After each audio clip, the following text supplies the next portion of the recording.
serious improvising, we are ready to go. Sorry about the delay. We try to catch it up during the session. We are talking about in this session about equitable cities, about fair cities. How can the cities better interact with the people in the city? How can the people of the city have a better role in defining how the city operates? How can we collaborate within the city? And we have two different viewpoints. We will be having a viewpoint from city networks, from Smart Cities and Communities, European Innovation Partnership, and from Open and Agile Smart Cities Network, which is a grassroots up movement of cities, about how to share best practices in this area. And then we do have cases from actual cities, and then free-form discussion, hopefully in the end, if we have some time for that.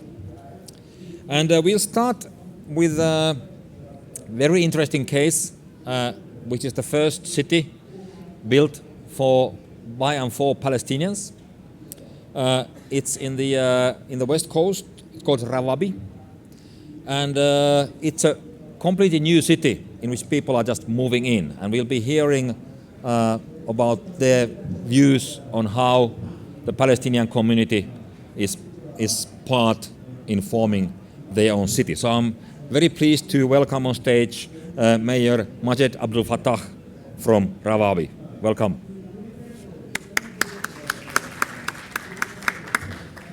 Good morning.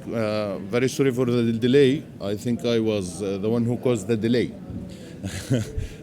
Again, I'm sorry for that, but we were trying just to get an idea of the city, because we're really presenting a totally new city.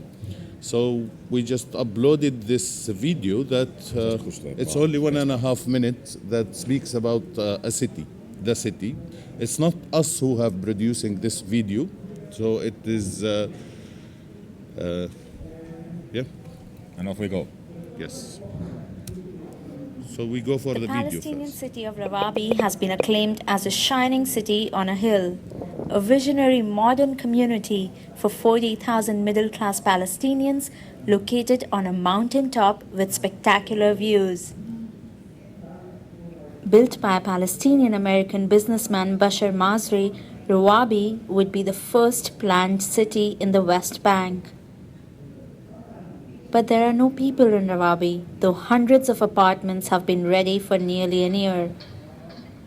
The Israeli government, whose military occupies and administers much of the West Bank, is refusing to give Rawabi permission for access to the water supply. The Israeli settlements in the West Bank do get water. The Israeli water minister said he would not grant permission for the water to flow until Palestinian authorities grant permission for Jewish settlements to get water. But Palestinian officials do not want to sign such paperwork. Developer Bashar Masri says he's caught in the middle of the standoff and is losing millions of dollars in delays. He's asking Israeli officials to sidestep the stalemate and help him get the water turned on so that the buyers of his apartments can finally move in to Rawabi. Well, thank you. That was a very quick video. We can just leave the picture here. So Yeah. Picture. Oh, right. I will do that. Well, I'm sorry, I'll just do a quick presentation. The issue of water is solved now, and people started to move into the city for the last 3 months. So it's the first Palestinian city in the history since 1,000 years that Palestinians have been starting a new city. The initiative have been taken by the private sector with a logistic support from the government. Unfortunately, no physical support was given from the government. We understand that. We know that in the Palestinian case, the resources are very limited, and that caused lots of problems for creating the city. The city is designed to host 45,000 inhabitants in 10 years. The first phase of the city which is owned by the private sector, by a developer, should host 25,000 inhabitants, and it should be finished within 5 years. Well, with this session, we're looking at how to engage the society into building the city. And in this way, we're considering the rest of the city where other private owners do own the lands around the main part of the city. And we're now, as the municipality, we're looking at mapping the rest of the city, where we think that would host another 20,000 people. At this stage, we're very much consulting with people who own lands around the main part of the city in shaping the city as a master plan, first of all, then most importantly in how to shape the city as a community. It's building a new community. Building a new community is actually a very difficult idea where people would come from different parts of the country.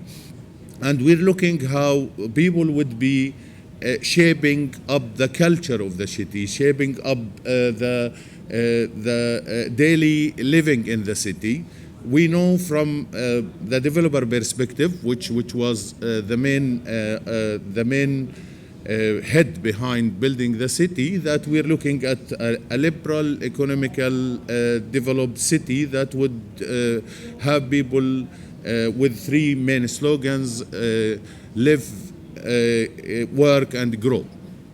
As of that, if you just notice in the quick presentation, the city is built not only out of houses, but there is places to work, and there is this amphitheater, which is the largest in the Middle East. It's expected to host around 20,000 in one time for any performance. Well, as for now, we're building the strategy for the municipality and the city, and that means we're having lots of workshops conducted with citizens who already moved. We're having around 100 families who have already moved, and we're adding to them the owners of the lands in the surrounding area to find out the best practice of shaping up the services inside the city. In Palestine, there is a special case of shaping up services because we have been living under occupation for most of our life, I would say. Then we have been always moving toward what we name the non-governmental sector, which is very much an initiative of individuals of shaping up the services when the government is lacking the services, and that have been since Turkey was ruling the country, then the British was ruling the country, and the Israelis are now ruling the country in a way or another with our local government. And we think that the people would have a good say in shaping up the services through the non-governmental sector. Thank you.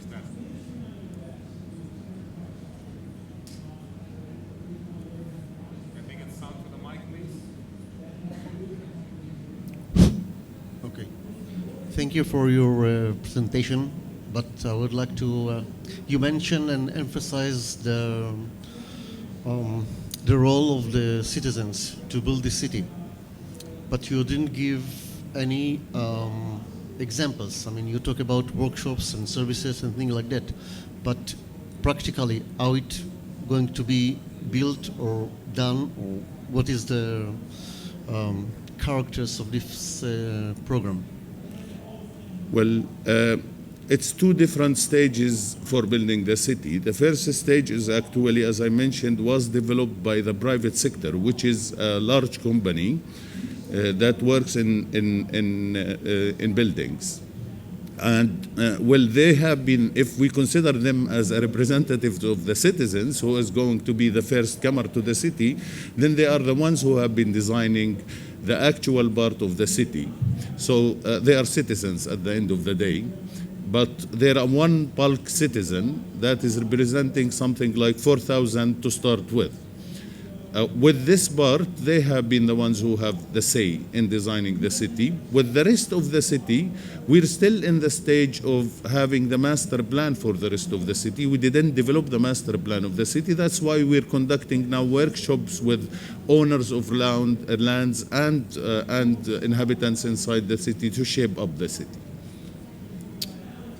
You're talking about different stakeholders, but let's say if I want to move and live in your city as a regular citizen, not from the private sector or other sectors, I mean, what will you suggest me or offer me to participate in the city building? What we're offering is a unique, different city that's totally planned with a unique infrastructure that would have a different way of living in Palestine. And I mean by a different infrastructure that there is water, access to water now easily, there is a good electricity, and most importantly is the fiber optic, which is the first Palestinian city that's provided with fiber optic underground, where we're hoping that this city would be the ICT hub in Palestine. There is a sewage system, a sewage treatment system in the city, which is something for Palestine is new. So that's what we're offering for people to come and stay in the city, beside having a good work. Okay, thank you. Thank you.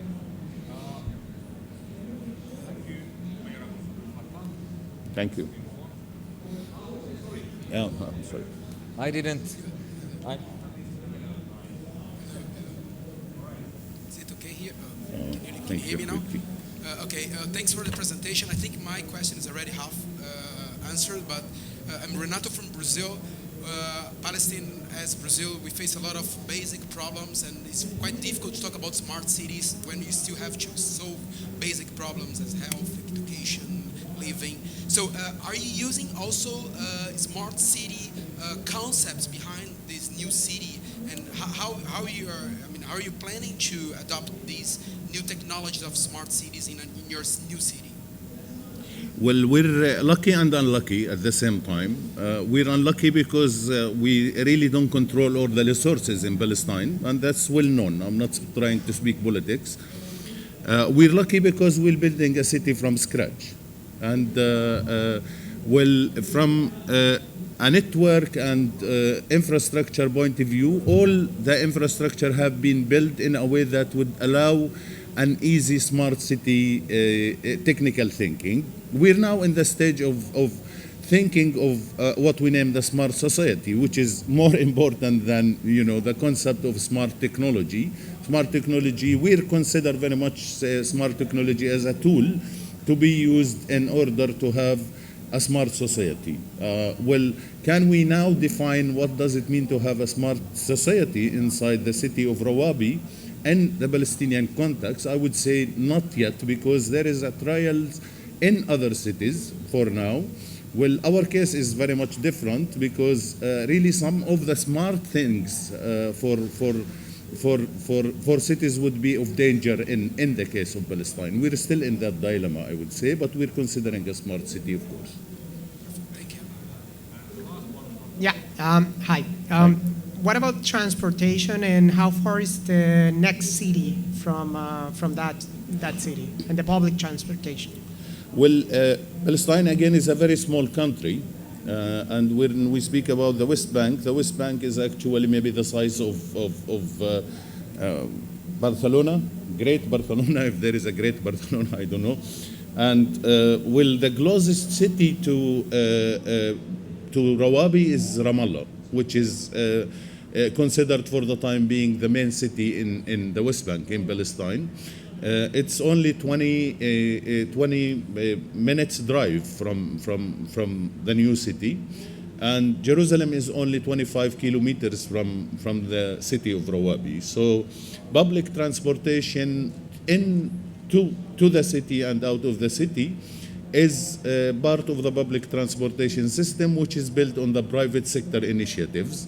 Inside the cities, there is an idea of creating, I would say, a green, safe transportation system that depends in more on electric rather than petrol. Thank you. Thanks a lot. Thank you. Thanks. Interesting case, and then I need to check because I'm not sure if Major Benasi is in the room. I think we are we lacking a speaker? No, we are not.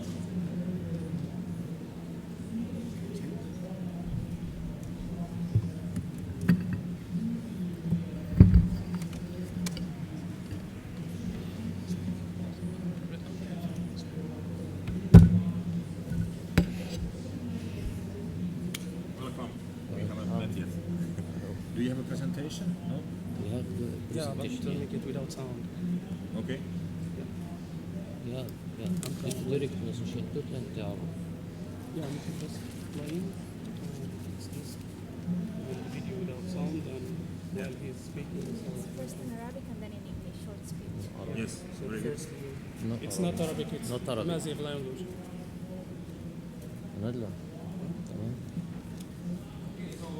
Case is from Libya, the city of Zuwara, and we have the Major Hafed CS Benasi here to tell about the case. Hello everyone.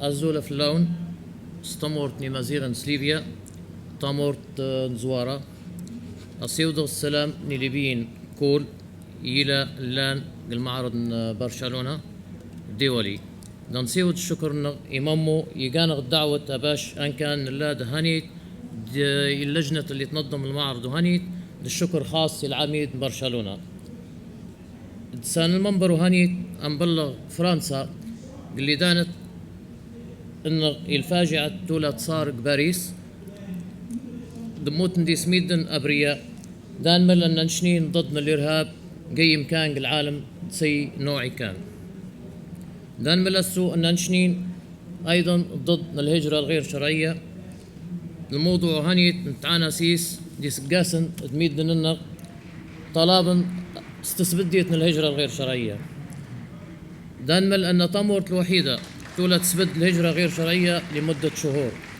وأن تمورت آخر نقطة التاودن ديس مهاجرين إذا داودن ديس مهاجرين قبل ما داودن لأوروبا النخس أنمل أن الملف هانيت معالجتي سات كان سودال شاس السماني سيمدا المهاجر غريب في أسطمورتيس جديد خول لكن نوشغ تامور دمتا تامور تلاق أفضرابلس 110 كيلومتر مغرباس التلا في الحدود من تونس 60 كيلومتر دميدن النغ 45 ألف نسمة دواول النغ الثقافة النغ مازيغت إلى النغ جيتمور 80 كيلومتر ديزام بزايد تغرنا الجزيرة نفروة تزعم أيضا التقسيس الطقس نيل الأملال تفويتنا شاب زايد يعني الطقس البحر الأبيض متوسط معتدل درجة الحرارة معتدلة تغرنا مقومات نطمورتنا الميناء التجاري دمقار تغرنا الميناء الصيد ديس أيضا المطار جيتمور دولي تغرنا المنفذ بري في الحدود نغدي تونس اللي انت المنفذ راس جدير المساحات تمقارين الاستثمار غرنا القاعة تمقار تقيم تمير الاستثمار تصبيح أباش نشينا نستثمر إشارات النغ دي استملاح أيضا قمص نطمر تملاح تهاني يعني تيسنت موتشو نجمة نستثمر أيضا دي ظروف كول السياسية الأمنية نشين نلا دهاني ديدون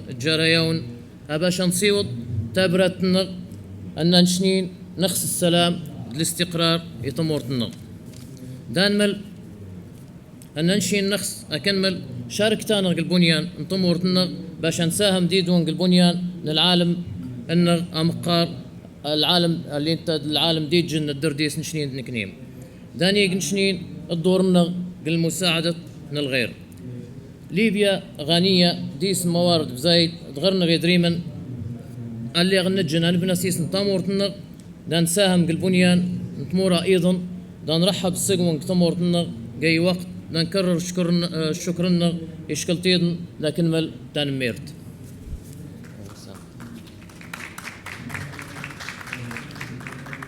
Hi everyone, I'm gonna say it in English. So good morning, ladies and gentlemen. Okay. Good morning, ladies and gentlemen, from Zuwara city in Libya, from Amazigh city in Libya, Zuwara city. In the name of all Libyan people, we would like to send our greeting to everyone here in Barcelona at Smart City Expo World Congress. We would like to give a special thank you to the people who invited us to have this chance to be here for this special occasion. Also, special thank you for the Barcelona Municipality. First of all, we have to say we are very sorry for what happened in Paris, and all the innocent people that died that day. We together have to do something to avoid all this terrorists all around the world. We are against it, and we don't want anyone running away from their houses. It's a pleasure for us to introduce my city. Zuwara, it's located close to the beach, 60 kilometers from Tunisian border, and around 110 kilometers from west of Tripoli. The population is around 45,000 people who has their own languages, Amazigh. Our beautiful beaches are 80 kilometers long, and we also have an Amazigh island. The weather in our city is very nice and very warm. To get Zuwara, there are two boats, one just for fishing and the other for traveling. Zuwara also has an international airport ready for investment. We have many open areas ready for investment, special for salt industry. Despite the situation, the country politics, we are gathered here to send our message that we want peace for our country. We can assure that that our city is safe, and we would like to welcome you all Virgin companies. Finally, we are sending this message to Europe to invite you to cooperate building our city. Together we can do big changes. Thank you, everyone.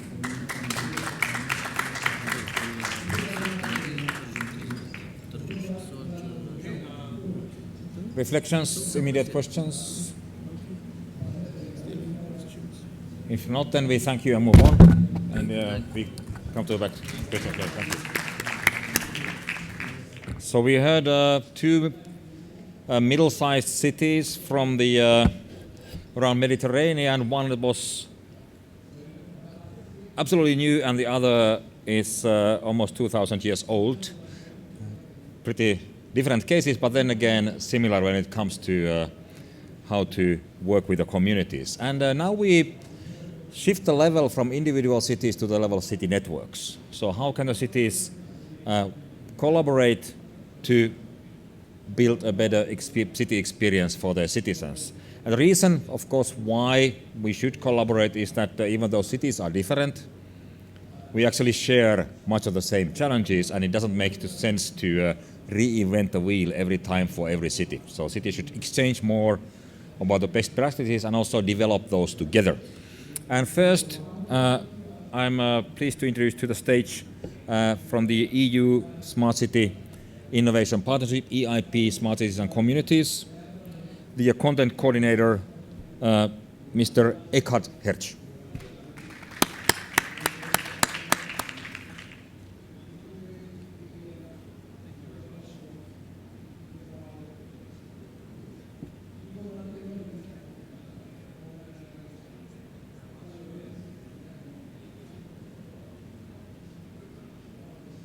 Probably I come a little closer. Now it's coming up. Good. Wonderful. Thank you very much. I can see my slides. That's also reassuring. Wonderful. Thanks a lot to the guys working on the technology. I think we gave them a bit of a challenge this morning. Thank you very much.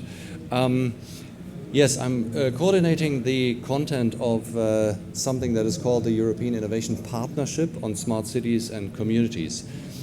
As I said, partnership is the correct term.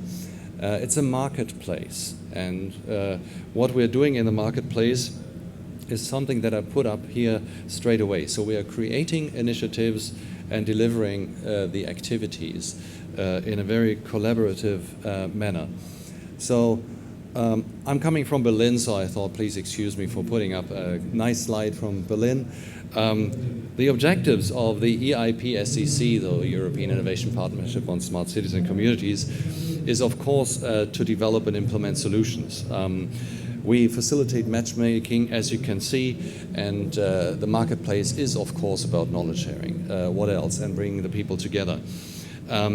We prepare initiatives that I would like to present to you in a couple of next minutes to then have a large scale rollout. Because what we see in many cities in Europe is that they are hesitant to change something either in the governmental structure or in other areas such as data platforms or something, because there is a big lack of information, and also this creates insecurity as to whether or not the technology that they are interested in is something that is viable and long-lasting, and that they're not stuck in something that they might not be able to use after a couple of years. Of course, at the end of the day, we want to reduce the energy and resource consumption in many cities. What we do have is an amazing amount of commitments, as you can see. So we have 370 commitments, and that brings in more than 4,000 partners coming from 31 countries. So that in itself is very interesting, very challenging when you look at the, not at my work of course, but to digest 370 commitments and then see how we can create initiatives and then have holistic initiatives. That is very important. What do I mean by saying holistic initiatives? Holistic is something that is not just coming from one segment and working in one segment. For instance, governmental structure or the sustainable district area. That is basically combining the two. So what sort of regulations and standards would the governmental part bring into a sustainable district, and how can mobility kick in with interesting innovative solutions for a sustainable district and so on. So that's what I mean by talking about holistic initiatives.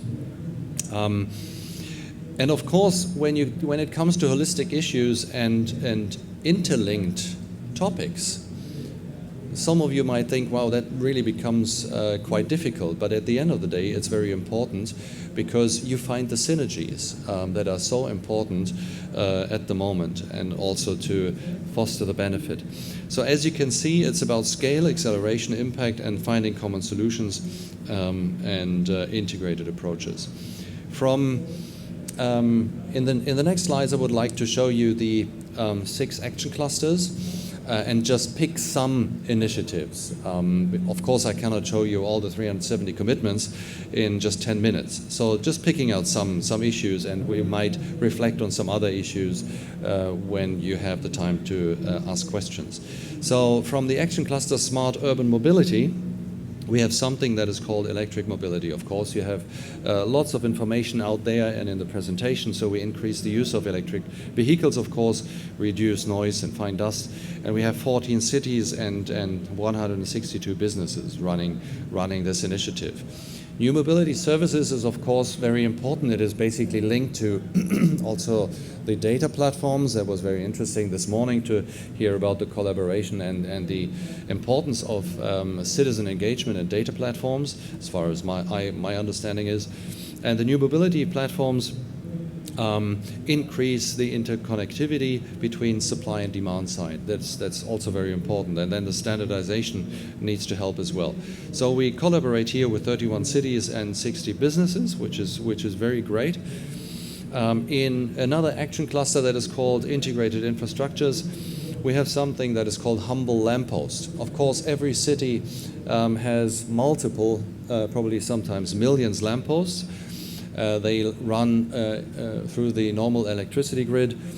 Smarten these lampposts with LED charging stations and sensors for climate issues, or sensors with regard to parking possibilities is very important. By just looking at the mere electricity savings, or the energy saving by implementing LED, that would bring us a potential of 50 to 75% of the energy costs. So the business case is pretty simple here. We collaborate already with 35 organizations that have signed up, 10 cities and standardization bodies. The other issue that I'm sure you're interested in comes already was provided a lot of information this morning, urban platforms. We have a memorandum of understanding, so MOU, with 25 organizations from industry partners. That is great in itself because it shows that the industry sees a lot of need also to look at the common architecture for these open platforms, because right now for a city it's probably not at the right time to look at some solutions and then be stuck in, so a vendor lock-in, if you want to say so. The formation of a reference group is already underway to define the common needs. So we do have a very holistic approach also with this one. We want to know what the city actually needs. So it's not so much about marketing the industry partners in the field towards the cities. It's about finding the city's needs and the citizens' needs that would really help and enable an urban platform to fly. That, of course, needs standardization, I'm sure you know. So we also are working already together with the national and international standardization bodies.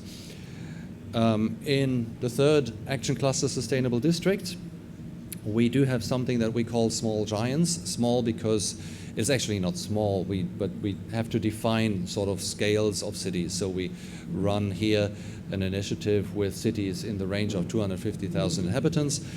And we focus on district regeneration, but also on a more general level. So what sort of initiatives are they running? What sort of experience do they have in running these initiatives?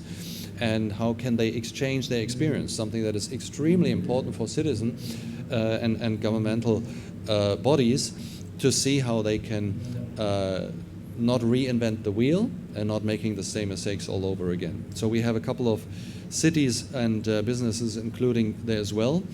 Another initiative that I particularly find very interesting as well is the positive energy blocks. What does it mean? I'm sure you know that highly energy efficient buildings is something that we can already achieve in certain climates, of course. And when you look at the energy demand, sometimes you have to heat, then sometimes you have to cool. In a certain district, you sometimes have an overload of heating that you can then distribute to apartments that are in need of heat. So try to find solutions within the district that would enable that would basically create a surplus of energy. So also incorporating, of course, renewable energies, so from wind, solar, and probably also geothermal, providing the rest of energy to then have a positive energy block. Collaborations in general, as you can see, 56 cities and 125 businesses, so that is also pretty nice. These three, we call it vertical action clusters, so sustainable mobility, integrated infrastructures, as well as sustainable districts, are then supported by what we call horizontal action clusters. One is called citizen focus. They are looking at the map of needs, so what do citizens really need? How can they co-create? How can they engage with the development in the city? So either in a particular district or on a more general level with a strategic plan that the city has. And of course, the very important issue, especially probably for Germans, privacy by design, so privacy of data is also very, very important issue, because that seems to block and hinder the development of data platforms, because there is a lot of insecurity on the data that are spread around without not knowing what sort of data and what sort of misuse can happen with this data. The other fifth action cluster, policies, regulation, and integrated planning, is of course looking at tools for decision making. So how can an urban platform, for instance, inform the decision takers, and how can we create, or we come from planning to implementation, which is then the second initiative that they're running. Last but not least, business models is one of the most important ones, of course. So what are sort of new business models, probably also linking sectors is very important here. What sort of funding can we bring into not just pilot projects, but then also into the big rollout of projects, and what sort of long-term value adding can we create? From my particular perspective, it's not more about the sort of short payback period. I think it's much more about the long-term value adding, and not just the hard facts, but also the soft facts. So as you can see, we cover quite a big variety of topics and initiatives.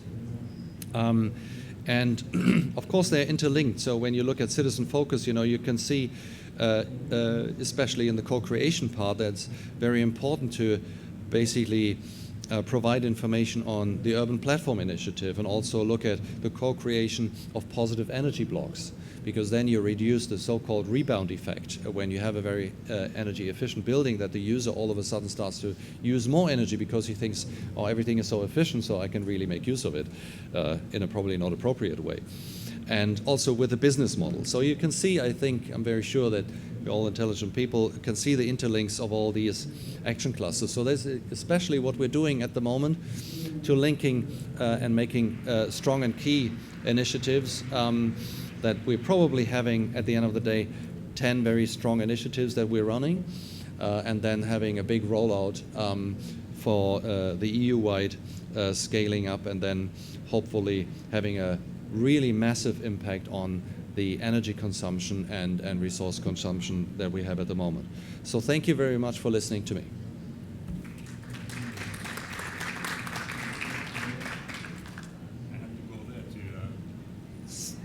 Check the presentation, because this died this screen here. You can't see, but I can. Oh, I can't either. Anyway, the interesting stuff, citizen focus was mentioned, coming back to the topic of the of this particular session. Questions, proposals? Wonderful. Yes.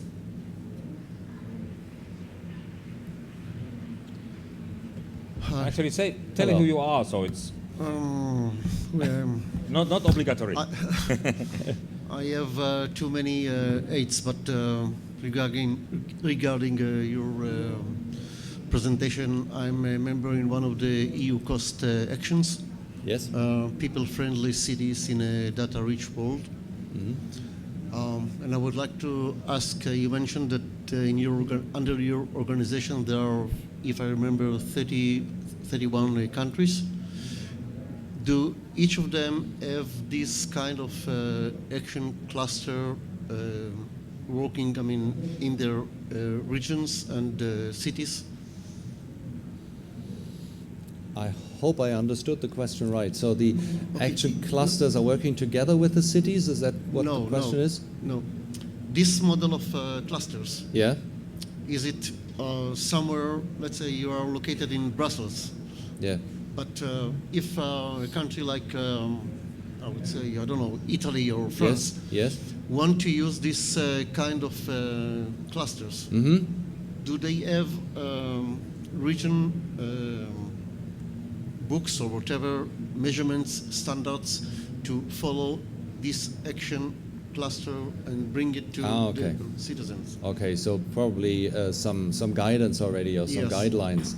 We're working on them as well. So this is one of the initiatives that we're working on guidelines for other cities to follow. But as I mentioned previously, it's a marketplace. So we're very happy to let other people in. So you can basically, just Google EIP SEC, and then you can integrate yourself and see how you can basically contribute as well. There's a lot of information on the website of the marketplace EIP SEC. Please do so and Google. The action cluster basically means that you're forming working groups for a particular area. Of course, that's a critical part because when you form a working group, they are looking at a specific topic. But obviously, the topics are so interlinked that you need to look at a particular topic, but then also need to spread out to other working groups in order to make it a holistic initiative. That's what I mentioned before. So it's more, the action cluster is more about a governmental structure to get the work done. Do you know what I mean? Okay, your guidelines are recommendations, or thing that is compulsory if you want to follow this kind of clusters?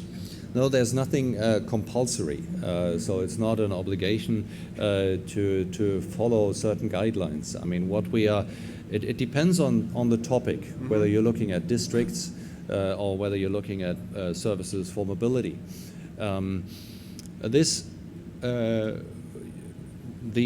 By bringing the people together and see what sort of needs the citizen have, what sort of needs the city itself has, with the infrastructure that they have, it's all very different.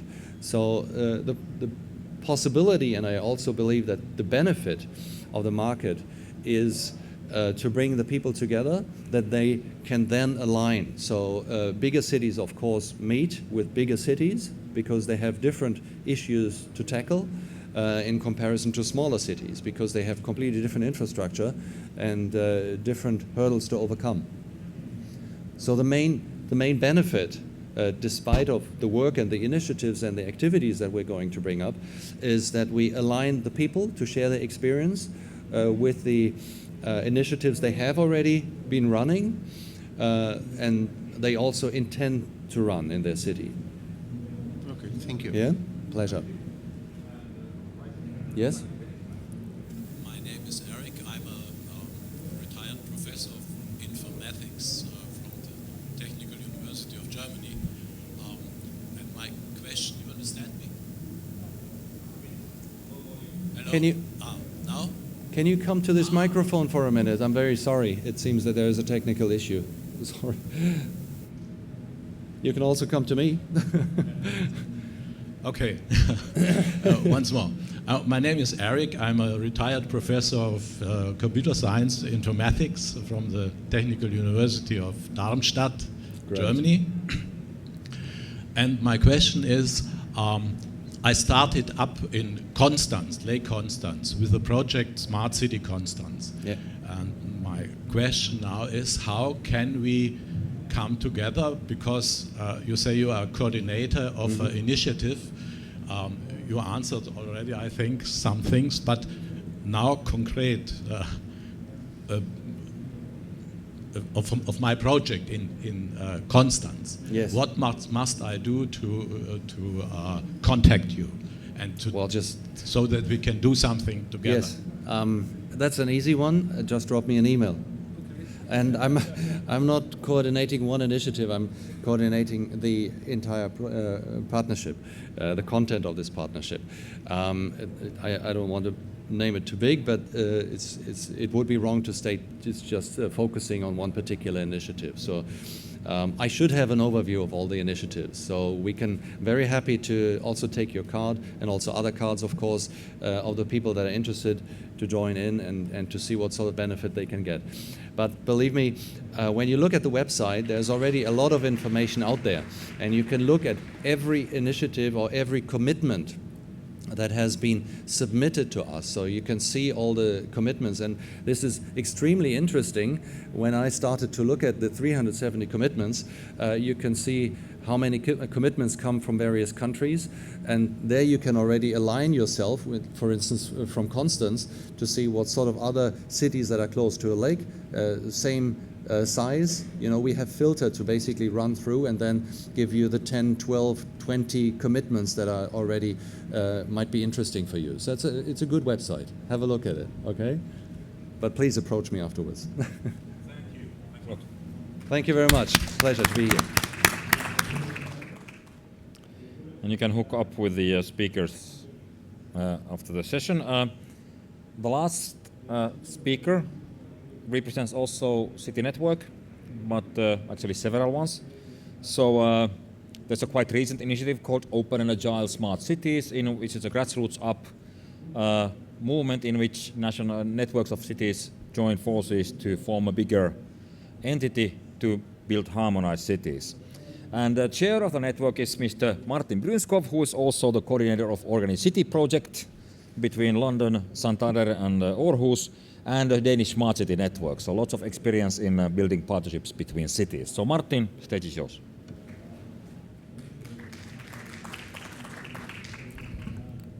Thank you, Jarmo. And thanks for the invitation to present here. I'll just wait until we're online. So it's a little bit humbling, I think, to be the last speaker after the cities presenting. I mean, the challenges you're facing are quite concrete. And thanks for sharing your everyday challenges. And also, I mean, the EIPSCC is a massive effort, really trying with all the muscle of the Commission to see how we can leverage the lots of resources that are out there. So I would say, in comparison, what I represent here, the Open Agile Smart Cities Initiative, is dwarfed, which I think in many ways is a good thing, because so cities in general are very different. So we have seen quite some efforts trying to tackle the smart city and not really taking off the way we thought they would. We're quite good at building systems, you could say. So we had the question from the informatics professor. We know how to build systems. We know how to build quite good systems. But modeling and supporting the most complex system of them all, cities, that's just a very difficult challenge. Especially if you want to cater for big cities, big in terms of size, in terms of complexity, in terms of wealth, medium, small, also in terms of economy and resources. So I think what this initiative brings to the table is something that could be useful for any city, but it will not in itself bring anything to the city. It will link what is already happening and to the examples that we already heard. So let me just quickly explain, if I can.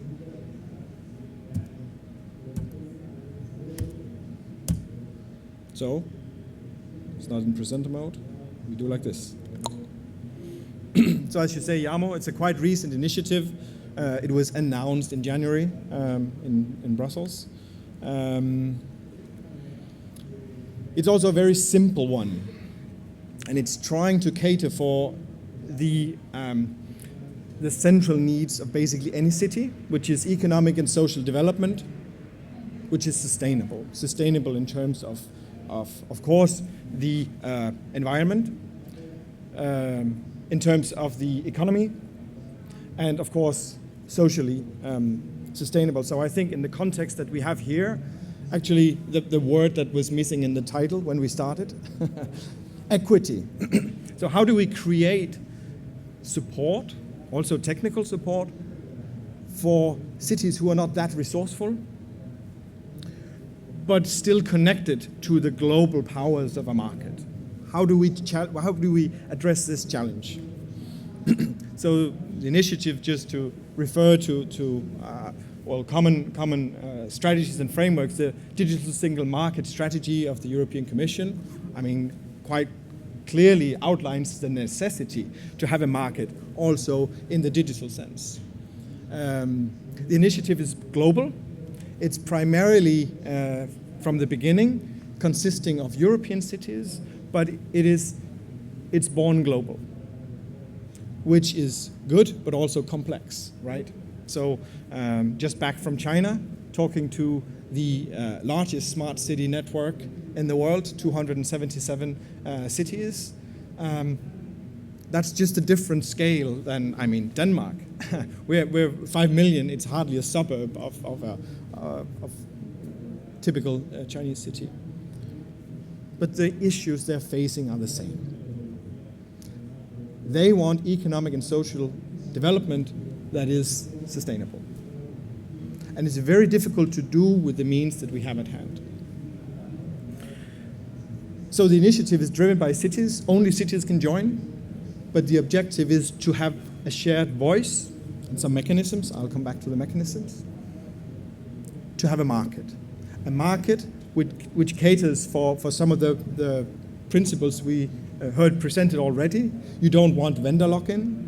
You want to be able to connect across the silos in a lightweight way. You want, whether you choose this or that provider, this is that framework to operate in. You want simple mechanisms to connect. So it's a bit like we're in the situation before we had Wi-Fi standards, right? Now we just pull out the phone or laptop, and if it's Wi-Fi, it connects. That's not the case back in the day, right? If you bought from one vendor, computer, oh, no way it would work with the access point of another vendor, right? So it's this situation of technically we can do it, but no one simply decided on what to do. So very simple mechanisms, I'll come back to those. And then there's a key principle of collaboration. So one city cannot join. I get a call, I get an email from a city, I welcome them wholeheartedly, but to formally join the initiative, you must come as a collaboration of cities, a national city network. So what we're seeing now is that the cities collaborating nationally within the same cultural, political, economic, legal frame, so to speak, is a very, very powerful dynamic to bring together. What they sign up for the cities when they join is to implement these mechanisms wherever they are and are relevant to their initiatives within 1 year. And I think most importantly, it's driven by the cities. So the task force consists of a representative from each country, elected by those who join, and they simply steer where the voice of the initiative is going. So at the launch at CeBIT, first wave, 31 cities from 7 countries signed up. Second wave in Tampere in Finland, 61 cities. And just this morning at the UK Pavilion, we launched the third wave with the English cities coming on board, Croatia, Bosnia and Herzegovina, some additional cities, city of Messina, Leuven, so additional cities coming on board. It's not an ambition in itself to be a large network, but the power in numbers is also there. So what we are seeing now is that the networks are learning from each other. Yes, we can facilitate things like the conference in January. We can support national events and come and speak. We can facilitate the technical development. But what we really would like to do is to have the cities work together and learn from each other. So those who engage in the EIP SEC, yes, they should work together because they have a common reference there. Those who choose to work with, I don't know, whichever context, either regionally or technically or for whichever reason, should be able to work together but contribute to the overall collaboration. So this is the list as it stands of this morning. And again, it's a bit humbling because these are very cool cities. They're very different cities. They're big ones who have tried it, who have done the smart city for years. And there's smaller ones who are just realizing, okay, how can we fit in? We don't have the resources to buy IBM or to build everything ourselves. What can we do? How can we leverage what we hear presented also from the EIPSCC? How can we fit in? So the initiative is really trying to be helpful to the initiatives that are existing. It's nicely aligned with the EIPSCC. I'd be very happy to speak about the reference group because, I mean, yes, these cities, many of them are actually lighthouse cities or related to the EIPSCC work, also the work that is going on in standards. So, yes, just to emphasize, these are the key stakeholders in the initiative, and it's actually not the individual city that is the contact point. It's a collaboration nationally of cities.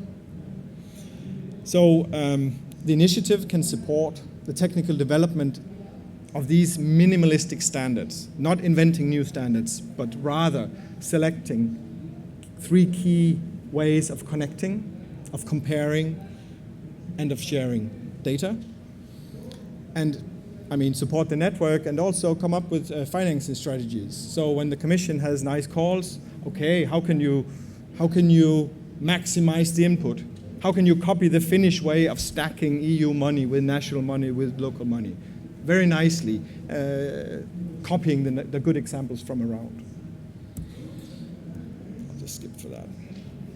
So we organize events where both small cities and big cities, I believe, have a place. We're here today at the Smart City Expo. Next public event will be in Brussels, in the week of Smart City events in Brussels. The Eurocities Knowledge Society Forum will be there. I see Nicolaus in the back. Hopefully we will get confirmation of a Commission event also on smart cities, and there will be the Connected Smart Cities Conference there, 1 year after the launch. And we're looking for the 4th wave towards Puebla, Mexico. So we really hope that we can underline the global perspective of this. Latin America, very interesting, very diverse. Asia, India. I mean, we're quite closely in contact with these different areas. So please join us and come around. I could talk a lot about how this aligns with the digital single market strategy, if that could interest you.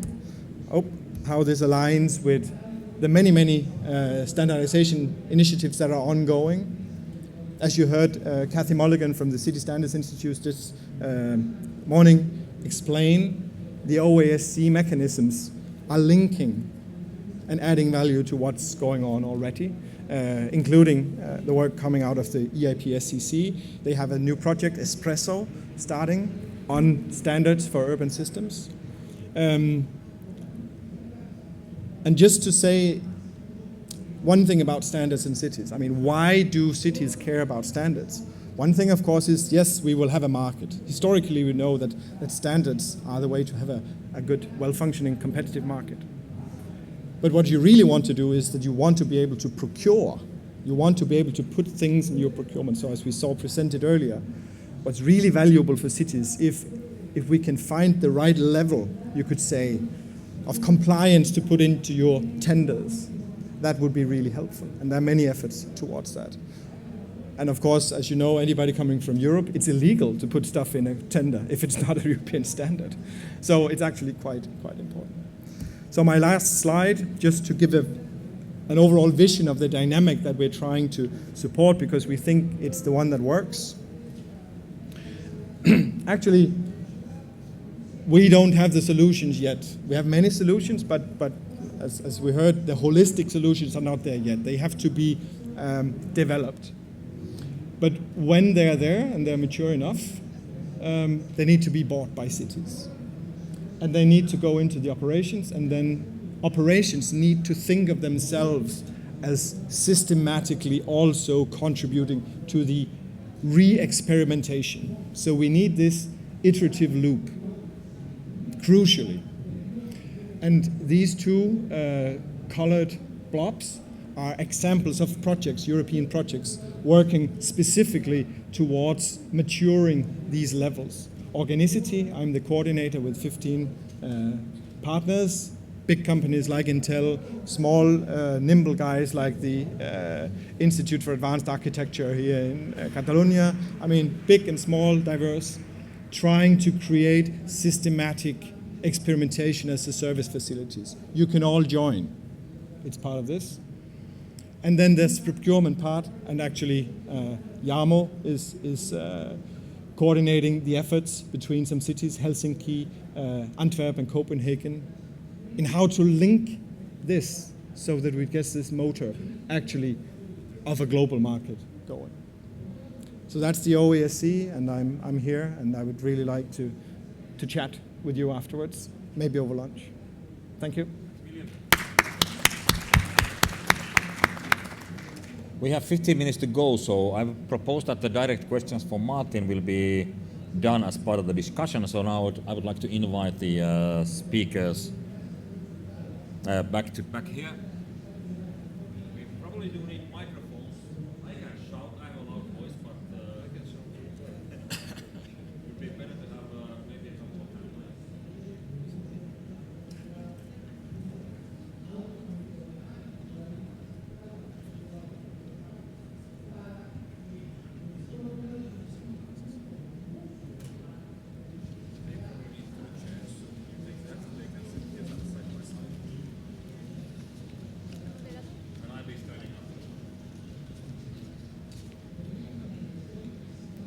So I take one, and then we'll manage the other between the speakers.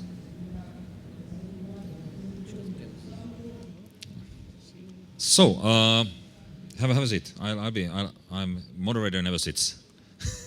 It's the fate of moderators is never sitting. First questions for Martin from the previous presentations. Questions, comments, ideas? Yep. Just a question.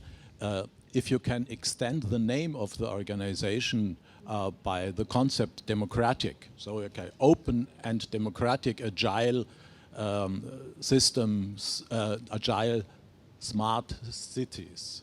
So I think democratic would be a very interesting, important thing. Open is not the same as democratic, and agile is also not the same as democratic. We could debate whether open is the same as democratic, but Martin can give you an answer. Blame the Finns, they came up with the name. No, but if you, for instance, look to organicity, if you look up the organicity website, that is co-creating cities of the future. So the co-creative processes that we heard also in the previous presentations are key. Now it's very difficult to be very political, I would say, when you do a Wi-Fi standard. Okay, so we don't want to bake too many things into something that should actually fit everyone. And then I would say it's up to the cultural context, the legal context, the political context. I mean, we have contested spaces here, and I don't think it's up to technology to solve political conflict. We cannot avoid, baking in certain assumptions, no. But I think I would rather keep them simple and transparent, and then actually leave it to culture and wow. Oh. I think I need one for myself. Oh, so the area of smart cities is not only technology. Yeah? I differ between a political network and a technical network. So if I ask you, what do you mean by smart? You can answer this in a technology way. Yeah? So you see, and your colleague talk about holistic. Holistic. It's not only technology. No, and we completely agree. I mean, I was in Valencia talking about smart cities when it was emerging on the European Commission scene, introducing the classic versus the holistic. So we agree. I could have the point of open and agile smart cities is to get things done. We do know that the three things we are doing, open interfaces, open data models, and implementation through experiments, doesn't cover the smart cities. That is not the idea. we don't claim it covers. But we do know that starting with these 3 areas, we can get things done. And that's the point. Then we can expand when we start somewhere. I mean, as an example, we started open data in Helsinki in 2009. And we immediately went public. We organized a competition with 19 datasets. It was ridiculous. I mean, there was no data to work with. But it was still better to start with what you have and create the momentum.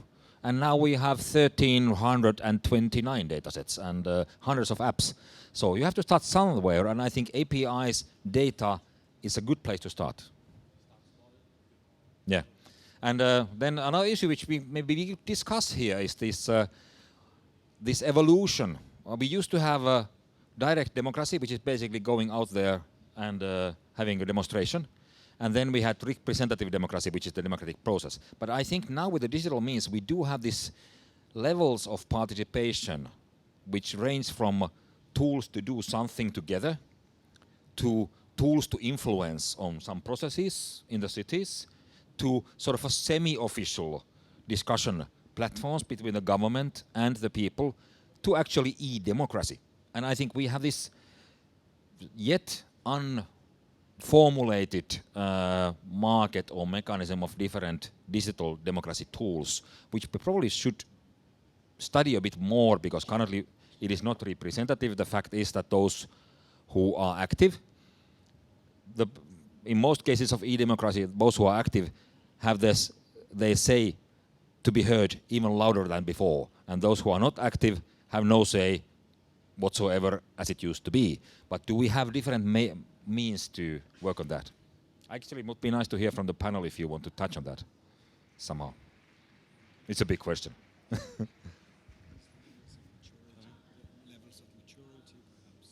Are you addressing the levels of maturity of different cities, or what are you addressing in particular? I was just brainstorming about the concept of collaboration. So what are the connections between sort of participation tools and digital democracy, which is like the official decision-making systems? I mean, how we actually think about that in smart cities to the extent we should? I think this probably also the worst answer you can give. It always relies on the situation. But I would like to give you some examples. The Johannes Foundation that I'm running as a CEO, despite of my job being a content coordinator, is basically helping projects with building smaller and mid-size city projects. So we are basically consulting these projects, and what we are doing there is we are bringing in and trying to co-create with the citizens, with the end user, so the people that are actually living then in the apartments or in the buildings that we create. And this is something completely different level to engage with the citizen in order to co-create with the end user, in comparison to being in a governmental structure of a city, trying to see whether the strategy that I have to become a smart city is appropriate for my citizen. You need completely different tools for this, and completely different approaches. So it's just trying to show you the range of possibilities to co-create with the community. Thank you. Now we're running out of time, so we need to conclude. I would like to ask, lastly, from the city representatives here, what are your next steps in making your city collaborative and smart? And let's start with the from Palestine. Yes. As a new city, we're very much trying to look at cooperation and collaboration at two different levels. The first level, of course, is a local level, where we'll have been joining for the last couple of years the Palestinian Cities Alliance.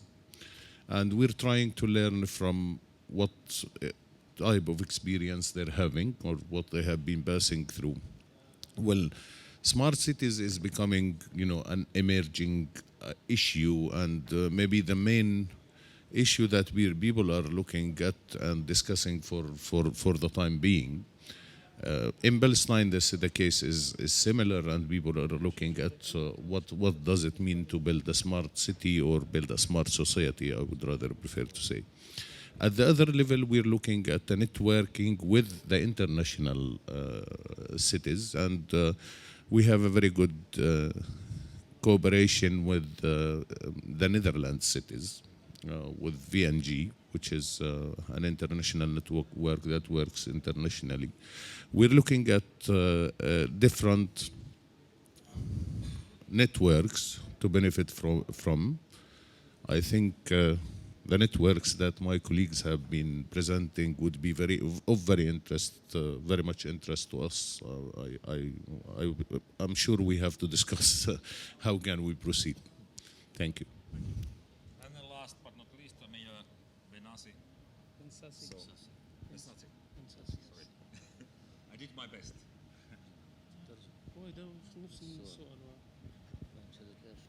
Next action. طبعا اللي خصها تم لخول ان نشين نسد هانيت اذا اللي نخسي كطامور ما كتسلم ان يعني ورنخش نشين نوصيلش لمرحله التكنولوجيا التهانيت دا اللي جانا نشين كطامور كاد البلديه نطمورت نخمم ان نتفق السمارت سيتي تهانيت اللي برشلونه تيكل تمزورت اللي نشارك سيس نشين دهانيت نخص انوي يعني توصيوين اللي ممكن نشين طمورتنا نطور سيس طمورتنا ده اللي ممكن انا تفسيس السمارت سيتي لان ما كتسلم كل ان يعني الوضع عندنا نشين يقيم غيرنا المشكله التواصل دي العالم اللي برا ولكن شي نفال فرصه تاسو ان كان جرايون دهاني دي الشركات العملاقه اللي لاند السمارت سيتي باش نشين نستفاد سلي تصرى دهاني تمرتنا ممكن وشي قيم يعني ونوتيفش الموضوع هاني قبل ده جديدة فلانا ولكن سيسادنا ودهانيت نوكز ان نشين ديس الامكانيه نشين نواكب العالم التكنولوجيا دهانيت اللي تلاد ممكن نشين نواكب العالم قال التقدم اللي لا دهانيت يسادنا تيكل تمزوارت ولكن شي نزرا ان تواصلنا ضد الشركات نزرا ممكن العرض اللي البرزنتيشن اللي تقدم خولنا ديس ايقان تمر العالم كل يمثل ان نشين كانيش استمرت يعني اللي ممكن يعني ان توقع انقام استمرتنا ودنات في التمرات يعني اللي لا نتقمص من العالم نتمنى ان كان غيرنا مشاركتين اشكالتين يعني. This is a big step for us to be here in Smart City, and we didn't reach this level yet to be here and to do something in Smart City. So we're trying to do our best for our city to do something like in Europe, like in any country in all around the world. And all you know the situation in our country, so we are really having a bad situation. But we are doing our best for our city to do all what we can to go through this thing. So thank you for this. And we are presentation. Right. And we are very interesting to invite all companies that they can do anything in our city to be in the smart city and the project that we saw in last presentation. So that's all. Thank you. I think Zuwara is a good example of how a city can make a difference even though a country might struggle. So congratulations for that. Thank you.